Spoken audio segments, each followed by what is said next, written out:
Women are not making it to the top. When women have their voices heard, they transform the entire world.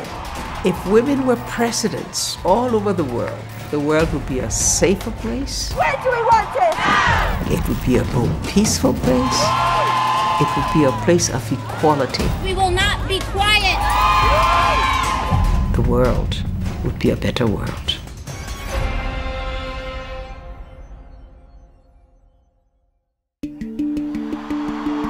Two years after Hillary Clinton failed to shatter the highest, hardest glass ceiling, Americans elected a record number of women to office in 2018. Women like me aren't supposed to run for office. But women make up only 24% of all national parliaments, and only 6.3% of the total number of international leaders. Men still rule the world. It matters for women to be fully represented in the leadership of the world. Ellen Johnson Sirleaf would know. She was elected Africa's first female president in 2005 and put Liberia back on its feet after 14 years of brutal civil war.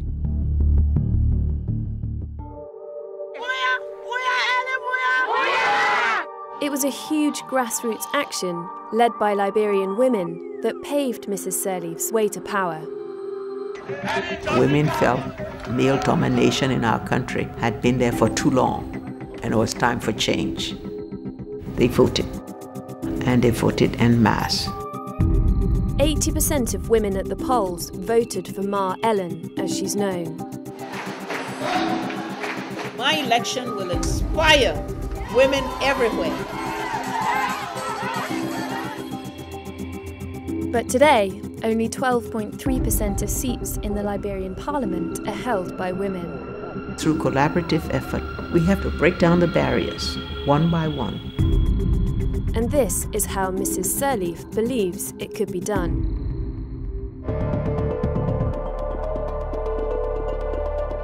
I always say that women bring to leadership a special sensitivity. We need to change the stereotype that women are weak. I believe that this will be a government of change. A woman who is able to negotiate, to compromise, to find alternatives is an example of strength. That's when you show that people are given the dignity and the rights that they deserve. One needs to look at constitutional change that includes affirmative action, such as quotas, even though you may phase them out over time, because women have been neglected over the whole history of nations. Now is the time for preferential treatment for them.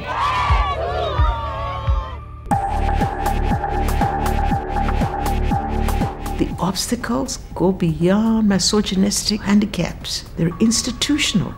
Institutions are still dominated by men. We must make our institutions all over the world, and particularly in Africa, stronger than the individual, so that the individual does not use discretion to dictate the participation of women.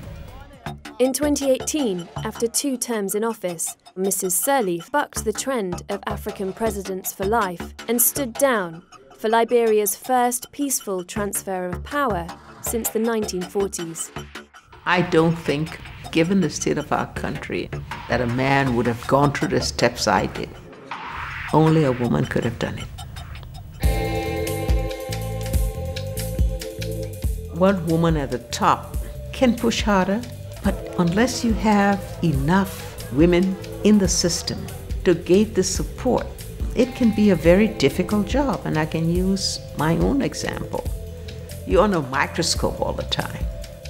I don't want to shock anyone, I really don't, but the world is still run by men. We must put women in all levels, right across society, no matter what area you look at. You see enough women participating, enough women being able to move up, enough women challenging the status quo.